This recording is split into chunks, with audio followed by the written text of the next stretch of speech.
let's go. Andito na tayo sa Batangas City on the way sa Monte Maria Shrine, ang famous biggest statue of Mama Mary, Mother of all Asia. So ayan, nasa biyahe na kami. So hindi na kami nakapag-video ng paalis kami ng Cavite kasi wala naman masyadong makikita. Dumaan kami ng SLEX. So yan, so kung makikita nyo sa video, yan ang famous church sa may Batangas City, yung Santissima Church, kung hindi ako nagkakamali. And then andito na tayo sa SM City, Batangas. Ayan, so malapit-lapit na tayo sa ating pupuntahan, guys. Medyo maganda yung biyahe today kasi hindi masyadong matraffic. So dapat pupunta kami ng Monte Maria Shrine Sunday. Plano naming mag-attend ng misa, kaso yan nga, unfortunately may bagyo. So syempre pass muna tayo, safety first muna tayo, guys. Okay, di ba? So kung alam nating madulas yung kalsada and medyo maulan, so we better stay at home na lang para iwas aksidente, para syempre hindi lang naman tayo ang nag-drive, may mga kasama tayong iniingatan na mahal sa buhay. So luckily today medyo sumikat na si Haring Araw. So me and my wife, we decided na pumunta na kami kasi yun din naman ang lagi naming sinasabi kapag like sa mga ganyang pilgrimage or mga sanctuaryo or mga religious places, sinisiguro namin na kapag sinabi namin pupunta kami kasi pangit kung hindi mo siya itutuloy. So, 'di ba? Why not even kahit mag-spend pa kayo ng oras or pagod, kung ito naman yung pupuntahan nyo, definitely guys, mawawala ang pagod nyo. Ayan, so from Carmona, Cavite to Batangas City hanggang sa Monte Maria Shrine, siguro aabot lang siya ng more or less mga 2.5 or maximum 3 oras, depende sa pagdadrive. So ako kasi smooth lang ako mag-drive, hindi ako kung wala namang emergency or something, bakit kailangan mo magmadali.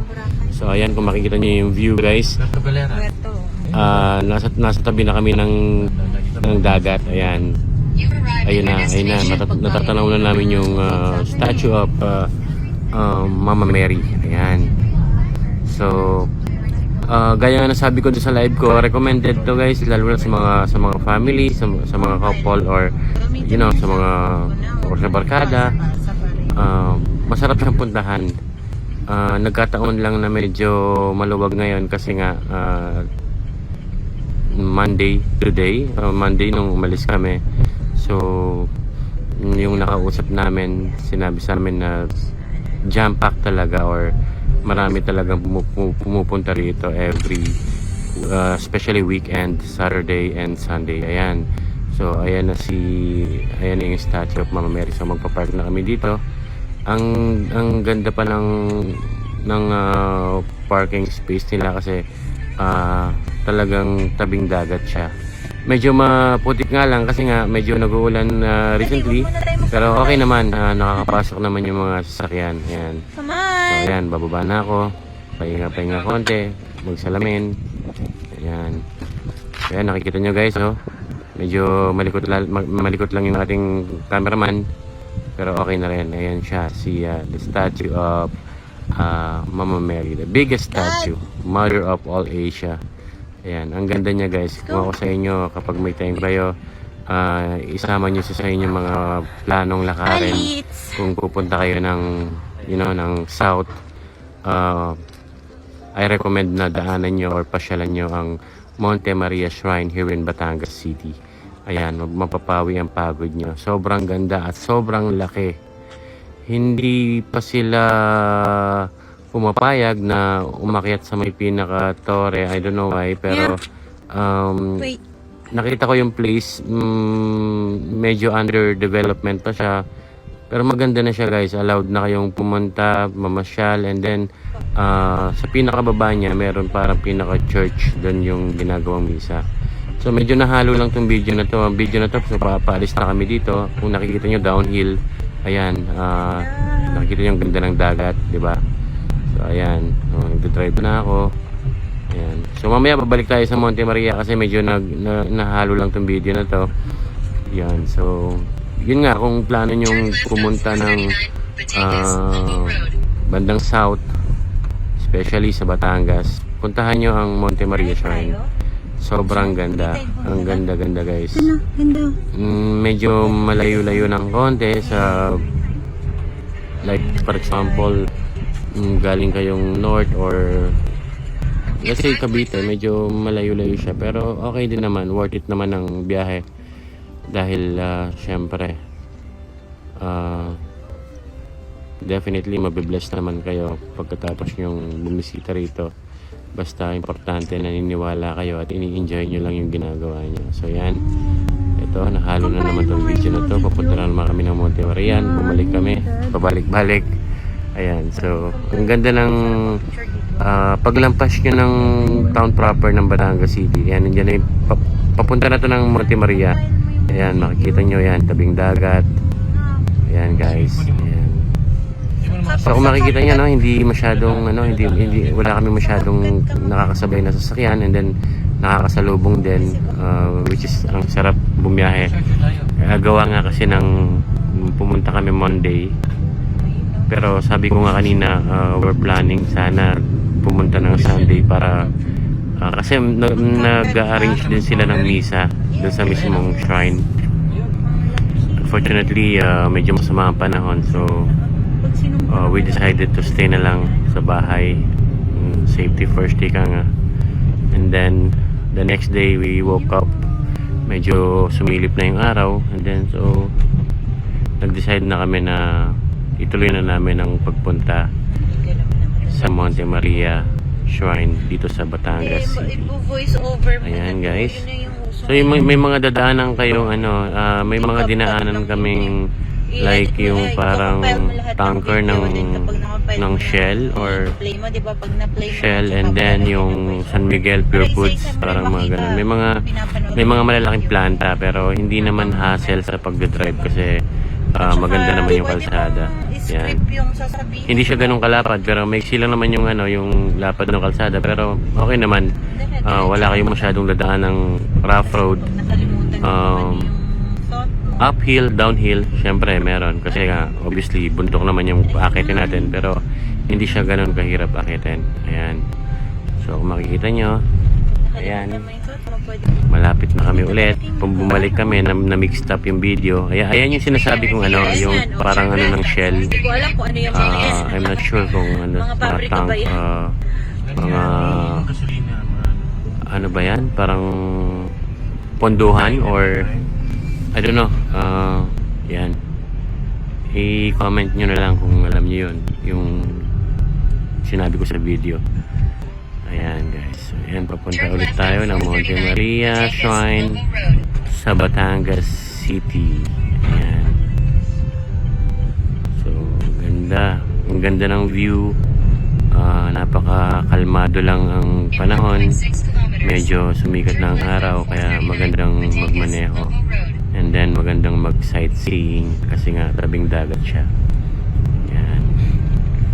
So parang parang paakit ka rin ng Baguio, pero ang difference is mas sa Baguio, mas zigzag siya. Dito may mga zigzag siya pero hindi ganun kadalas. May mga uphill, downhill din siya pero hindi rin ganun kadalas. Medyo smooth. Ayan, smooth lang ang pag-akit natin sa Monte Maria Shrine dito sa Batangas City. Ayan, pasyalan nyo ito, isama nyo sa inyong bucket list. Hindi kayo mag-spend ng malaking halaga para lang makapunta rito. Magdadrive lang naman kayo, and then konting merienda lang, okay na.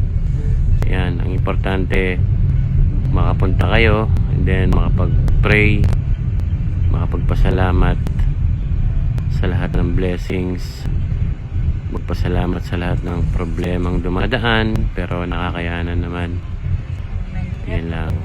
Happy life is a happy life.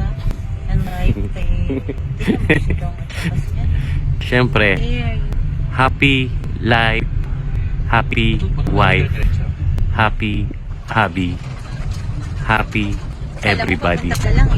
Ayan. Ayun, tanong na natin si Mama Mary. Ayun, no? Ang laki-laki niya, guys. Habang papalapit kayo ng papalapit, lumalaki siya. Ayan. So, kung mapapansin nyo, no, parang talagang paakit tayo ng Baguio, pero hindi. Parang, para siyang, parang sa Cannon Road, pero hindi po. Ayan, nasa po tayo, Batangas City. Ayan, so makikita nyo yung tabing dagat, may malaking barkong nakadock doon. I'm not sure kung nakastock na siya doon. Ayan, ang inyo pong lingkod ang nagmamaneho. Ayan, malapit na tayo ulit sa Monte Maria Shrine in Batangas City, Philippines. Ayan guys, so nakarating na kami. Ayan, may mga steps kayong dadaanan. Binilang ni wifey kung ilan ba yung steps, estimate mo? Approximately 175. Ayan guys, oh, ayan nakikita nyo, diba? And then pag akit nyo sa pinaka-tore, so ayun nga, no, pag akit nyo sa tore, yan ang makikita nyo yung view, no? So inikot-ikot natin yung camera. Ayan si Mama Mary, ang laki-laki. Ayan si wifey, nauna na siya, oh. Siyempre excited siya para makarating doon sa pinaka-church. Yan, love na love niya kasi yung church at magdasal. Ayan, napaka-religious niyang tao guys. Sobrang takot niya kay Lord. Sobrang bait niyan. Medyo warprig na lang pag wala sa mood, pero okay lang. Ayan. So, ayan guys, oh, nakikita nyo, ayan, nasa loob. Ito na, papasok na siya ng church habang kinukuha ko siya ng camera. May mga nuns, may mga madre tayo dito na nakaantabay. Hindi siya ganun kalaki yung church niya guys, may mga ilang upuan lang, pero napakaganda ng ambience, napakaganda ng klima, medyo malamig. Ayan, hindi siya talaga yung pinabonggang church, pero ang sarap umupo at mag-pray kasi napaka solemn, napaka peaceful ng place, yung pinaka-church ng Monte Maria Shrine.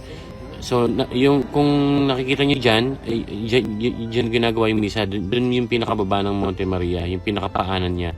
Ayan, so lumabas ulit kami ng Monte Maria after namin mag-pray, magpasalamat sa lahat-lahat. Ayan, eto, kinukunan na namin yung paligid. Ayan guys, so nakikita nyo. So kapag kayong nakarating dito, ang sarap guys.